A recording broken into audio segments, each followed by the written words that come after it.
Why is my period black? So, is the color of your period blood black? And are you wondering what this actually means? So, let's discuss the reasons why this happens today, because it can be quite the shock, and particularly if it's not something that's common. It's not something that you commonly see with your bleed. It can be a little bit of a concern or a little bit of a worry. So, let's talk about this more today. Hello, I am so thrilled to be here. For those of you that don't know me, my name is Michelle Cooke.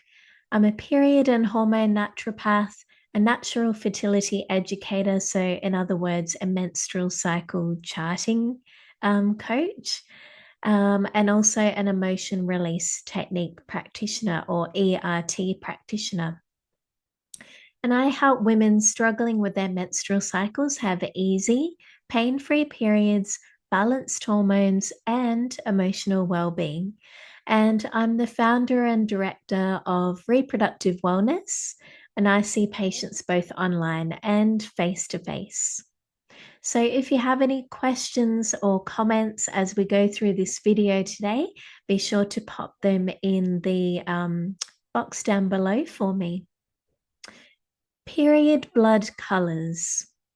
So, our periods and menstrual cycles are such a good reflection of our hormones and our overall health as well. They're a really good marker for that kind of thing in the body. So, for some women, there can be a variation in the color of the period blood from months to months. When the color strays away from the typical red, or red hue variations, because we know there can be differing kind of reds that are occurring. This can give you clues as to what is actually happening in your body. So your body's trying to tell you something. Yeah, it's just a matter of working out what is it actually saying to you.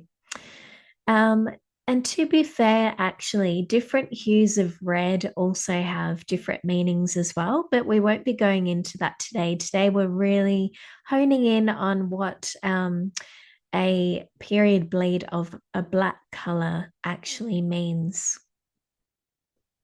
So sometimes this is nothing to be worried about, which you'll discover as we'll talk about.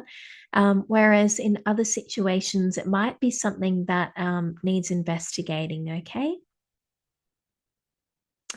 So, the change and fluctuations of hormones throughout your menstrual cycle actually manage the endometrial cycle. So, this is the cycle that actually occurs in the endometrium, which is essentially a fancy name for the lining of your uterus.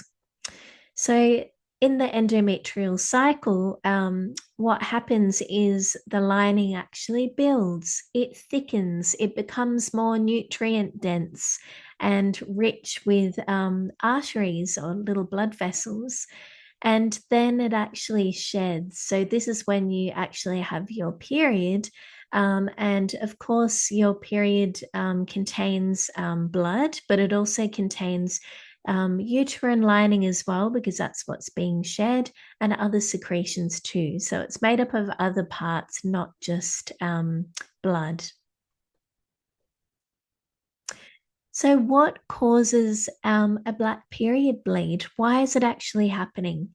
So, this is when the color of your bleed is actually so dark in color that it actually looks black.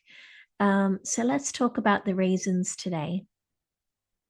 One is slow flow. So, this would probably be the most common reason why it's happening. So, at the start or at the end of that time of the months, the rate at which the blood leaves your body is actually slower. So, it's slowed down. This then means that the loitering blood will be in contact with the oxygen for a longer time, arising in oxidation. So it is older blood that's actually taking its sweet time to exit the uterus. So the bleed color will actually turn from a red into a darker bleed, which can appear black in color. So it's like magic, right?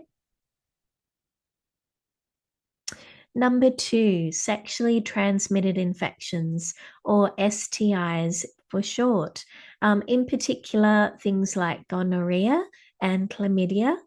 These can see with these can arise a darker colored bleed. So it may be black or it could be a darker brown. So in this case, you would see other symptoms that are coming to join the party.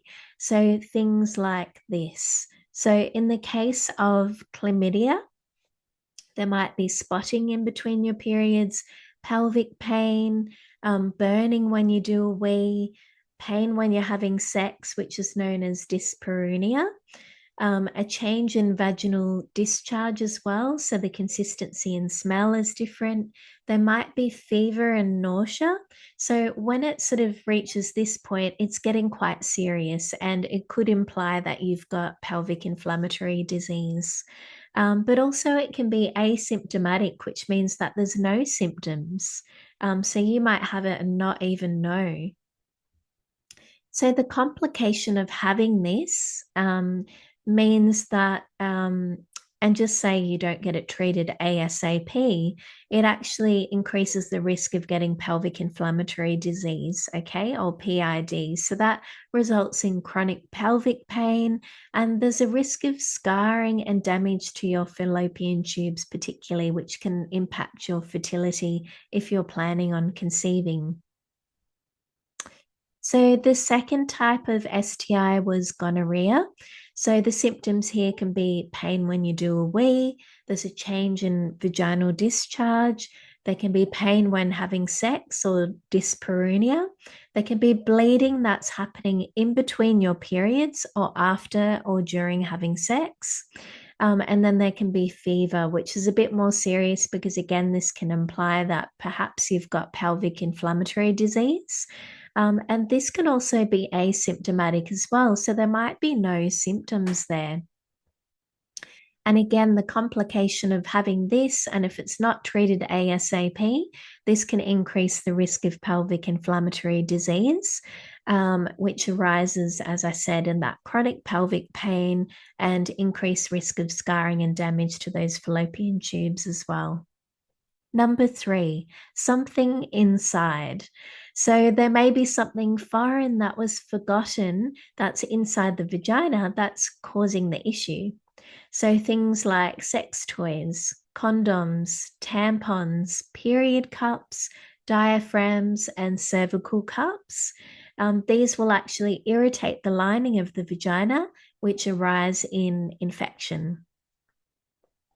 So other undesirable symptoms, not desirable, that indicate that you may have an infection going on are things like pelvic pain, pain when you're doing a wee, swelling pain or discomfort of the vulva and the vagina or the vagina, vaginal discharge that has an unpleasant smell. There can be itching and there can be a rash in the genital area and fever as well. So again, when there's fever there, this can indicate that the infection has escalated and it's getting more serious in nature. And this can actually, having something foreign there can increase the risk of toxic shock syndrome, which can be life-threatening. So it can be pretty serious. Number 4, poor blood flow. So darker blood can be due to poor oxygenation and poor circulation of the blood to your uterus. So that can be an issue as well. Or it can point to having anemia, which is a condition of low iron.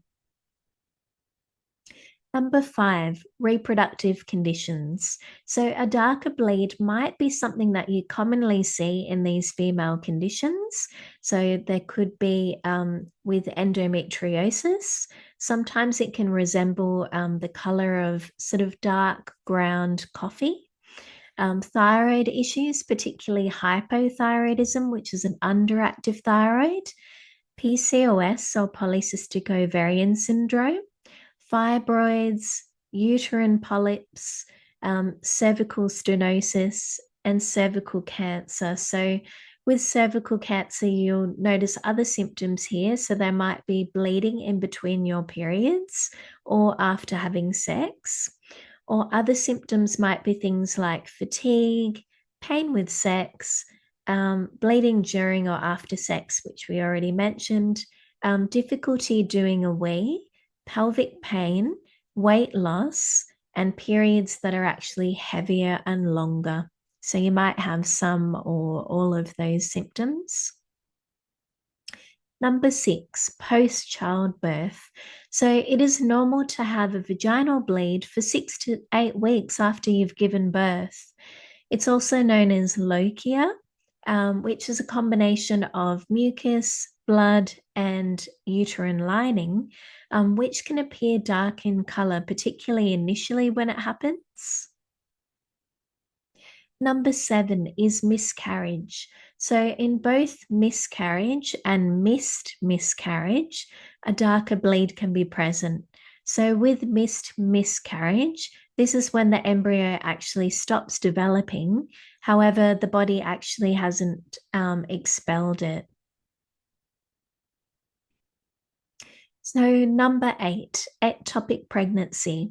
So, this is when the fertilized egg actually develops outside the uterus, usually in the fallopian tube. So, other symptoms along with the darker bleed can be things like pain in the abdomen or in the pelvic region, and it's particularly one sided. There can be shoulder pain, there can be fainting, dizziness, weakness, bloating, nausea, and vomiting as well. Number 9. So, number 9 is period blood that is actually blocked.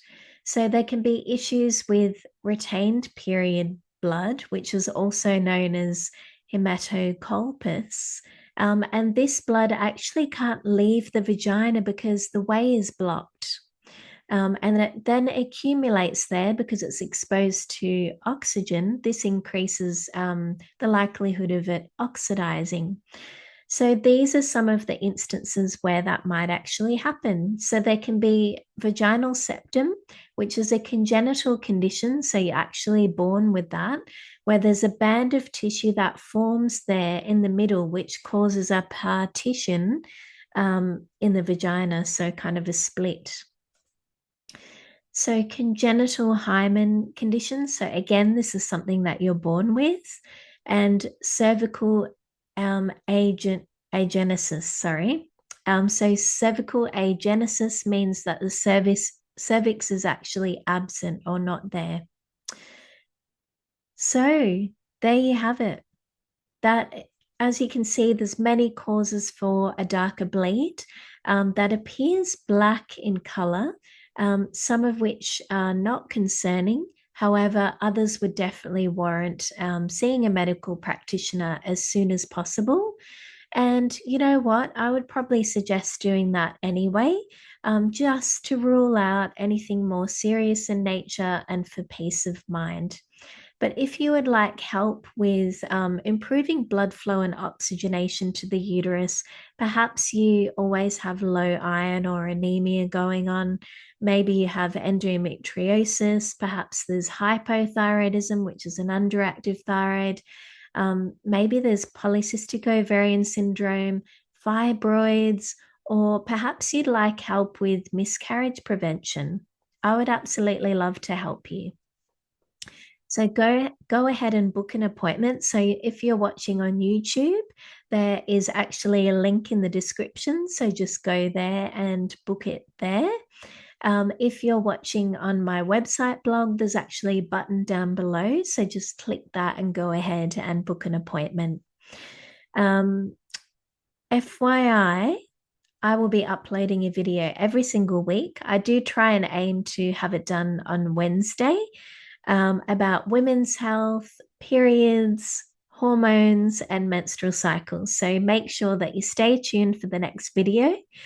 Thank you so much for watching.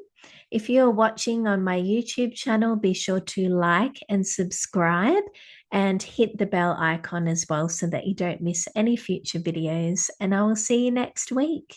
Thank you so much. Bye.